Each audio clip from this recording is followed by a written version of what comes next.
Ahora vienen los requisitos que nacen de las leyes. Las leyes, las normas vigentes imponen reglas que se deben cumplir y que por lo tanto nosotros tenemos que descubrirlas o hacerlas saber, las tenemos que tornar explícitas.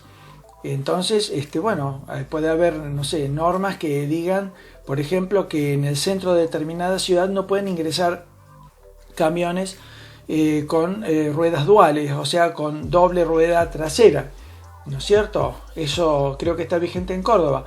Entonces, si alguien quiere comprar, va a una concesionaria de camiones y quiere comprar un utilitario y le gusta uno en particular y lo quiere comprar porque es el que eligió, pero desconoce que hay una norma que le impide entrar al centro, de acuerdo al uso previsto o aplicación especificada, ese vehículo no le sirve al cliente y el vendedor se lo tiene que hacer saber. Por lo tanto, los requisitos legales son requerimientos de orden jurídico provenientes de la legislación del área que corresponda. Puede ser legislación municipal, provincial o nacional o internacional.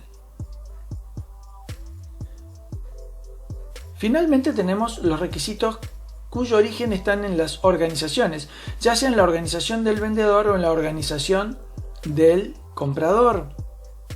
Y dicen, son requerimientos establecidos por la propia organización o por las propias organizaciones. Al final de esta explicación voy a mostrar un ejemplo práctico de cómo estos requisitos se visibilizan en por ejemplo, una compra de vehículos. O sea que ahora estamos teorizando sobre algo que luego vamos a practicar. Por lo tanto, vamos a hacer un gran repaso de este sondeo, de este modelo de sondeo que tenemos por su origen, requisitos que provienen del cliente y de los clientes, del cliente en función de sus roles. O sea que el comprador, el usuario, el financista y el influyente, todos tienen distintos tipos de requisitos, distintos tipos de requerimientos y nosotros debemos descubrirlos con el sondeo. Tenemos orígenes del uso o la aplicación, orígenes en las normas, en las leyes y en las organizaciones del comprador o del vendedor. Ahora vamos a ver los requisitos por su tipología. Explícitos, ahora vamos a ver, tenemos primeramente los explícitos e implícitos. O sea que explícitos son aquellos que están abiertamente declarados y los implícitos los que no se dicen pero que se espera que se cumplan. Ya vamos a ver un ejemplo concreto más adelante conforme hagamos bien la definición. Luego tenemos los requisitos críticos y los no críticos. Los críticos son de fondo. ¿Qué significa de crítico o de fondo? Que si no se cumple la operación se cae y no se hace. Los no críticos o de forma son requisitos que si no se cumplen todavía no impiden que el negocio se cierre. Luego tenemos requisitos conscientes, o sea, de los cuales es consciente el cliente, sabe, y requisitos que no saben, como estoy citando el caso de, la normativa que impide camiones con ruedas duales en el centro de Córdoba, por ejemplo. Luego tenemos requisitos presentes, o sea, que se están desplegando en este momento presente, y requisitos que son a futuro, como por ejemplo, yo hoy necesito un auto, pero a futuro quiero un buen servicio de postventa.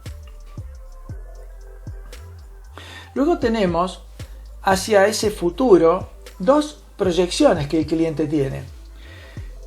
La proyección de los intereses, o sea, qué es aquello bueno que yo espero del futuro, y de preocupaciones, qué es aquello malo que yo quiero evitar hacia el futuro. Entonces tenemos que descubrir con el sondeo cuáles son esos intereses y cuáles son esas preocupaciones.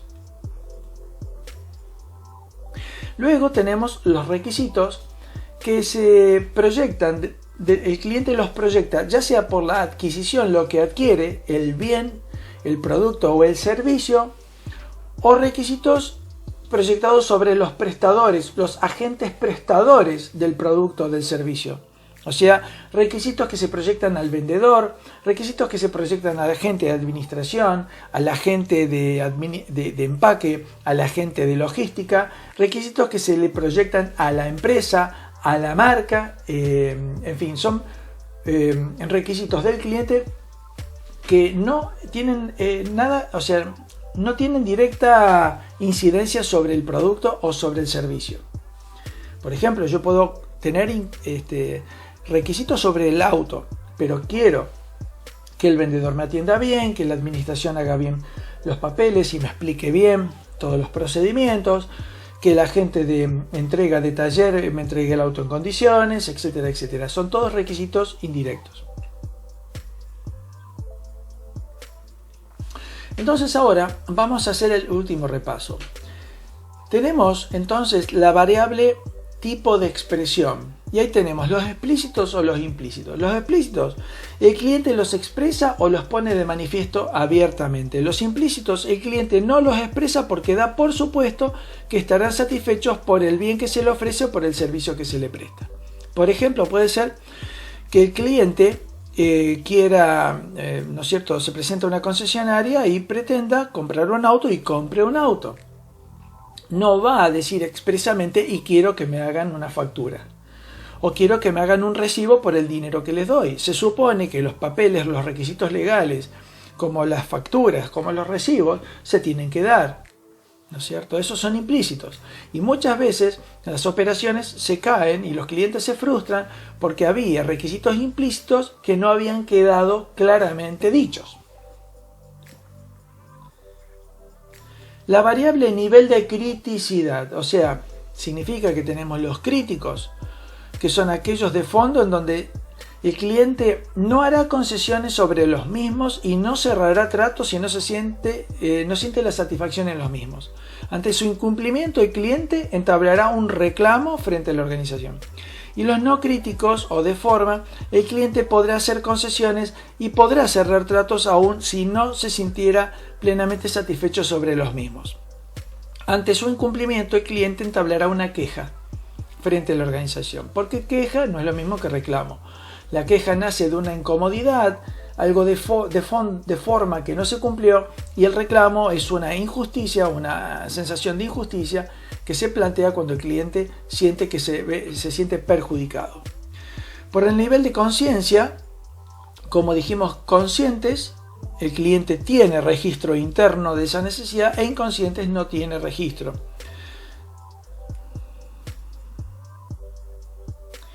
Por tiempo o vencimiento tenemos presentes o tenemos futuros, ¿no es cierto? O sea que el cliente hace foco en las necesidades inmediatas o el cliente hace foco en necesidades futuras, y dentro de lo que es la proyección a futuro, la expectativa o el postventa, tenemos los intereses, que es una proyección positiva que el cliente hace de cara al futuro, tal como querer aprovechar una oportunidad de mercado. Preocupación es una proyección negativa que el cliente hace de cara al futuro, como querer evitar las consecuencias de una amenaza o un peligro. Hagamos de cuenta que un vendedor me quiere vender un auto que es de una marca importada, que hace muchos años que no se importa y que yo después puedo tener muchos problemas para conseguir los repuestos. En el ejemplo que voy a dar a continuación vamos a ver un caso exactamente práctico de cómo es que esto se aplica. Con respecto a la variable enfoque, el cliente se enfoca en la adquisición, o sea, en los productos o en los servicios que adquiere, o se enfoca en los prestadores de todos los servicios periféricos, ¿no es cierto? Como son los vendedores, los administrativos, toda la gente de postventa, mantenimiento y demás.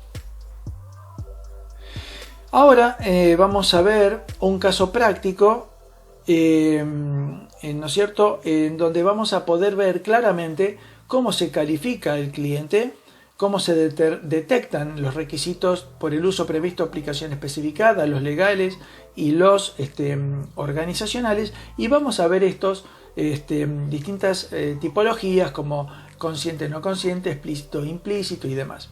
Así que a continuación vamos a abordar este caso práctico.